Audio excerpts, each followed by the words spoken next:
আজকে আমি দেখাতে চলেছি ৩টি উপায়ে কিভাবে কাঁঠালের বিচি সংরক্ষণ করা যাবে।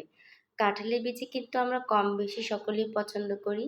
তো এই কাঁঠালের বিচিটা কিন্তু সারা বছর পাওয়া যায় না। তো সারা বছর কিভাবে আমরা পেতে পারি এবং কিভাবে সংরক্ষণ করলে ভালো থাকবে সেই পদ্ধতিটাই কিন্তু আজকে আমি আপনাদের সঙ্গে শেয়ার করব। প্রথমেই দেখেন আমি এখানে কিছু শুকনো কাঁঠালের বিচি নিয়েছি।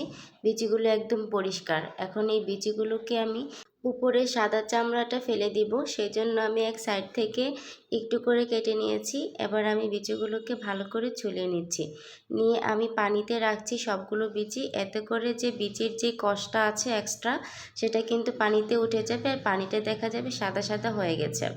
তো মোটামুটি আমি একটু পরিমাণ মতো পানি দিয়ে সিদ্ধ বসিয়ে দিয়েছি। এই ধরুন 4 থেকে 5 মিনিটের মতো সেদ্ধ করলে হাফ সিদ্ধ হয়ে যাবে। তখন এভাবে পানির নিচে এভাবে করে আমি হাত দিয়ে আলতো করে ডলে দিলেই দেখা যাচ্ছে যে কাঁঠালের বিচির লাল অংশটা উঠে আসছে। এভাবে করেই আমি প্রত্যেকটা বিচি পরিষ্কার করে নিচ্ছি। এই যে দেখুন আমার সবগুলো বিচি সুন্দর করে পরিষ্কার করা হয়ে গেছে। এখন আমি বিচিগুলোকে ঠান্ডা করে নিব, তারপর আমি একটি পলিথিন ব্যাগে ঢুকিয়ে নিচ্ছি। এখন আমি এই বিচিগুলোকে ডিপ ফ্রিজে সংরক্ষণ করব, এতে করে সারা বছর খাওয়া যাবে। যে কোনো মাংস বা কিছু খেতে চাইলে এই বিচি দিয়ে কিন্তু খাওয়া যাবে। পদ্ধতি নাম্বার 2 নাম্বার পদ্ধতিতে দেখেন এখানে একদম শুকনো কাঁঠালের বিচি নিতে হবে। একদম কাঁঠালের বিচিগুলোকে রোদে শুকিয়ে নিতে হবে। তারপর একটা পলিথিনের ভিতরে এভাবে সুন্দর করে মুড়িয়ে নিচ্ছি। উপর থেকে আরও একটি পলিথিন দিয়ে দিচ্ছি। দিয়ে 2টা পলিথিনে রাখলে খুব বেশি ভালো থাকবে, সেজন্য 2টা পলিথিনে ভালো করে মুড়িয়ে নিচ্ছি।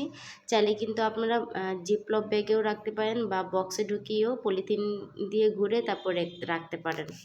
এই পদ্ধতিতে নর্মাল ফ্রিজে কিন্তু এই বিচিগুলো সারা বছর ভালো থাকবে, নষ্ট হবে না, যেমনটা তেমনই খেতে পারবেন। তো পদ্ধতি নাম্বার 2 শেষ হয়ে গেল। এবার আমি চলে যাচ্ছি 3 নাম্বার পদ্ধতিতে। 3 নাম্বার পদ্ধতিতে দেখেন কাঁঠালটা থেকে ডাইরেক্ট আমি বিচিগুলোকে এভাবে করে ছাড়িয়ে নিচ্ছি। প্রত্যেকটা বিচি আমি এভাবে সুন্দর করে ছাড়িয়ে নিব। 3 নাম্বার যে পদ্ধতিটি দেখাচ্ছি সেই পদ্ধতিটি কিন্তু গ্রামের অনেক বৃদ্ধ মানুষরা মানে আগের দিনের মানুষরা কিন্তু এভাবেই সংরক্ষণ করতেন। আর এই পদ্ধতিতেও কিন্তু কাঁঠালের বিচিটা খুব বেশি ভালো থাকে। সেই জন্য কাঁঠালের বিচিটাকে একদম ডাইরেক্ট কাঁঠাল থেকে ছাড়িয়ে ধোয়া যাবে না, মানে পরিষ্কার করা যাবে না। কাঁঠালের উপর থেকে যে আঠাযুক্ত ইয়াটা থাকে বা ময়লাটা থাকে সেটা সহ একবারে প্রথমে ছাই দিয়ে ভালো করে কাঁঠালের বিচিটাকে মেখে নিতে হবে। একদম বেশি করে ছাই দিয়ে মাখতে হবে, মেখে তারপর রাখতে হবে। এই পদ্ধতিতে রাখলে কিন্তু কাঁঠালের বিচিটা একদম ভালো থাকে। একদম ডিপ ফ্রিজে বা নর্মাল ফ্রিজেও রাখতে হয় না। নর্মাল মানে ঠান্ডাযুক্ত ঘরে ঠান্ডা পরিবেশে কোনো জায়গাতে রাখলেই কিন্তু কাঁঠালের বিচিটা ভালো থাকে। তো আমি একটা বক্স নিয়েছি, বক্সের নিচে কিছুটা আমি ছাই দিয়েছি, তারপর মাঝখানে দিয়ে দিলাম বিচিগুলা, তারপর উপর থেকে আরও কিছু ছাই দিয়ে নিচ্ছি।